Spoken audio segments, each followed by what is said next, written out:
Friends, नमस्ते। मैं हूँ वर्षा माथुर। जी, हम रोज़ एक नई कहानी सुनते हैं, एक नई बात सुनते हैं। और आप सबसे पहले मैं आप सभी का थैंक यू करना चाहती हूँ कि आपने मुझे सराहा, मेरी प्रशंसा की और मुझे अपना बहुत प्यार और आशीर्वाद दिया। आज जो मैं कहानी लेकर आई हूँ, एक वो बहुत ही प्यारी सी लड़की की कहानी है। एक छोटी सी लड़की होती है जिसका परिवार में जन्म होता है। वो अपने परिवार में बहुत खुश रहती है, अपने मम्मी पापा के साथ बहुत बहुत बहुत खुश रहती है। लेकिन अचानक से उसके जीवन में बदलाव आ जाता है। उसका पूरा जीवन जो है पूरा बदल जाता है। वो जो बेटी होती है वो एक दिन अपने मम्मी पापा के साथ वो कहीं बाहर जा रहे होते हैं, शादी में वो नहीं जाती है, वो अपनी दादी माँ के पास रह जाती है। तो जब उसके मम्मी पापा बाहर चले जाते हैं तो उनका एक्सीडेंट हो जाता है, उसमें उनकी डेथ हो जाती है। अब वो बूढ़ी दादी के पास रह जाती है। थोड़े टाइम बाद जो दादी है उनकी भी डेथ हो जाती है। वो बच्ची बिल्कुल अकेली रह जाती है। उसका जिंदगी में कोई भी सहारा नहीं होता है, कमाने का भी कोई सोर्स नहीं होता है। बच्ची जो है सड़कों पे घूमती है, भीख मांगती है और अपना पालन पोषण करती है। ऐसे ही चलती जाती है और उसको रहने की भी जगह नहीं मिलती है। वो जो बच्ची है अपने आप को सेफ मानती है शमशान में। वो शमशान में रहती है, वो भीख मांगती है, जाती है शमशान में, खाना खाती है। और कई बार तो उसने जो अपना खाना है वो शमशान की आग पे भी बनाया है। वो जो जिसमें हम लाश जलाते हैं उसमें वो अपनी रोटी पकाती है और अपना जीवन बिताती है। तो ये लड़की जो है बहुत ही मुसीबतों से का उसको सामना करना पड़ता है। अब धीरे धीरे ये लड़की बड़ी हो जाती है और इसकी शादी जो होती है वो ग्वाले से होती है, चरवाहे से होती है। अब जो उसका पति होता है, ये और उसका पति दोनों जो है गाय चराते हैं, गाय का गोबर उठाते हैं और सरकार के लिए काम करते हैं। पर ये लड़की जो होती है बहुत प्रभावशाली होती है। वो कहती है कि हम भी जब अपने पतियों के साथ कंधे से कंधा मिलाकर चल रहे हैं तो फिर क्यों नहीं हमें भी इसकी मजदूरी दी जाती है। वो सारी गांव की औरतों को इकट्ठा करती है और कलेक्टर साहब के सामने जाती है और उसका विरोध प्रदर्शन करती है, सरकारी नीतियों का विरोध करती है कि हम औरतों को भी जब हम पूरा दिन भर लगाते हैं तो हमें मेहनत का मुआवजा मिलना चाहिए। कलेक्टर साहब पहले तो मना करते हैं, लेकिन उनका जो आंदोलन था, उनका जो विद्रोह था वो इतना प्रभावी होता है कि कलेक्टर साहब को हामी भरनी पड़ती है। और उस लड़की की वजह से सबको जो है, सब महिलाओं को मजदूरी मिलने लग जाती है। सब महिलाएं बहुत बहुत बहुत खुश हो जाती है और बहुत धन्यवाद करती है। लेकिन इससे कुछ लोग असंतुष्ट होते हैं, कुछ खुश नहीं होते हैं। जो बीच के दलाल थे उनको इससे बहुत तकलीफ होती है और वो क्या करते हैं, इस लड़की के पति को जाके भड़काते हैं कि इस लड़की के पेट में जो बच्चा है, वो लड़की गर्भवती होती है और उसके पेट में 9 महीने का बच्चा होता है। वो कहते हैं कि ये जो बच्चा है वो तुम्हारा नहीं है, ये बच्चा तो किसी और का है। तब उसके पति को बहुत ज्यादा गुस्सा आता है और एक दिन उसका पति दारू पीकर आता है, उसको कोई होश नहीं होता है और वो उस लड़की के पेट में एक जोरों की लात मारता है। वो लड़की वहीं पे बेहोश हो जाती है, वहीं वो गिर जाती है और उसका पति उसको हाथ पकड़कर खींचकर वहीं ले जाता है जहां उसने गायों को बांध रखा था और उस लड़की को वहीं छोड़ देता है मरने के लिए। गायों को खुला छोड़ देता है ताकि वो कुचल के उसे मार डाले, उसके बच्चे को मार डाले। दोस्तों, वो लड़की वहां बेहोश पड़ी रहती है, उसको कुछ सूझ नहीं होती है। अब वो लड़की अपनी बेहोशी में ही उस नवजात शिशु को जन्म देती है।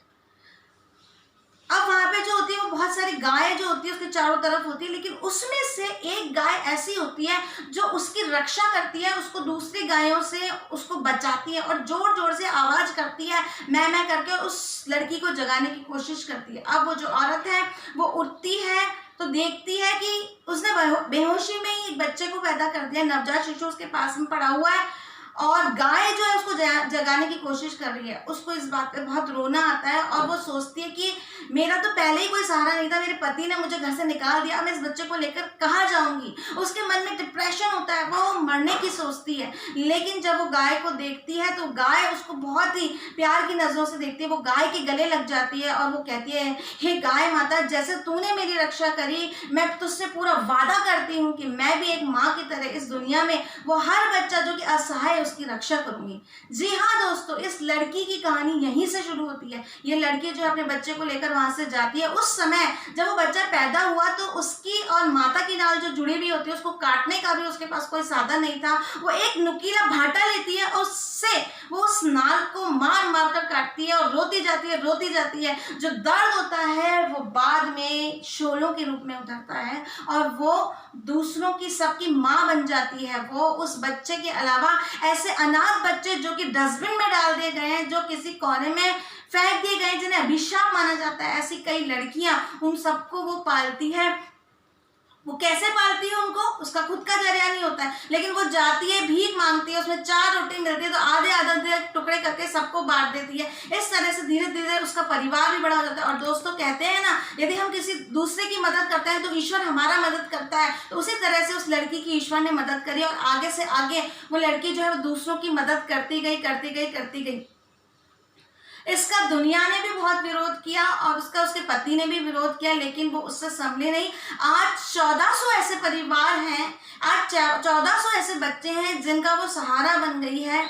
ये कहानी मैं जो आपको कह रही हूँ, ये वाकई में कहानी नहीं है, ये असलियत है एक लड़की की जिसका नाम है सिंधु देवी। ये है माँ सिंधु, जो कि महाराष्ट्र में रहती है, जिनको सिंधु माँ के नाम से लोग जानते हैं। और मैं चाहती हूँ कि इस सिंधु माँ को पूरी दुनिया माने, क्योंकि इसके पास कुछ भी नहीं था, इसके पास खुद को रहने का, खुद का गुजारे का कोई साधन नहीं था, और इसने 1400 बच्चों को सहारा दिया। तो क्या दोस्तों हम किसी एक बच्चे का निवाला नहीं दे सकते? ये जिंदगी हमारे ऊपर भी अप्लाई होती है। माना कि मैंने बहुत समस्याएं हैं, लेकिन इन समस्याओं से हमें निकलना पड़ेगा, हमें खुद का सहारा ढूंढना पड़ेगा, हमें दूसरों के लिए भी सोचना पड़ेगा। क्योंकि दोस्तों हम इस दुनिया में आए हैं तो अकेले आए हैं और जाएंगे तो अकेले जाएंगे। तो कुछ ऐसा काम करके जाए कि दुनिया हमें याद रखे।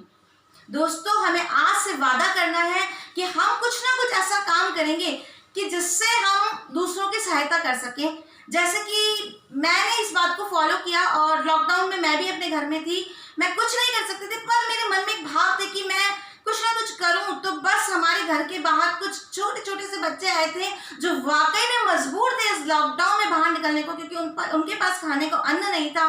तो मैंने तो बस उनको ये कहा कि भाई ये जो खाना है, मेरे पार्टी का खाना बचा हुआ था, वो मैंने उनको दे दिया और उनको ये कहा कि ये जो मास्क है ये तुम लेके जाओ।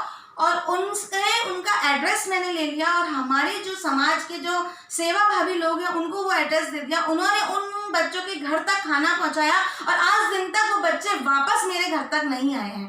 तो इस तरह के छोटे छोटे से हम काम कर सकते हैं जिससे हमारे दिल को बहुत बहुत बहुत सुकून मिलता है। यदि दोस्तों वाकई आप कुछ करना चाहते हैं तो प्लीज़ आप मेरा साथ दीजिए। मेरा जो वीडियो है इसको ज़्यादा से ज़्यादा लाइक करें, सब्सक्राइब करें और शेयर करें। देखिए हम और आप मिलकर एक बड़ी ज्वाला बन जाएंगे और एक बड़ी शक्ति बन जाएंगे जो एक दूसरे से जुड़ जाएंगे और एक दूसरे का सहयोग करेगा। तो फिर कोई भी जिंदगी में समस्या से परेशान नहीं होगा, कोई भी निराश नहीं होगा और कोई भी मरने को मजबूर नहीं होगा। तो दोस्तों रोज मैं कहानी लेकर आती हूँ क्योंकि मुझे आपका प्यार और आशीर्वाद मिल रहा है। मुझे आपका प्यार और आशीर्वाद इसी तरह से मिलते रहे।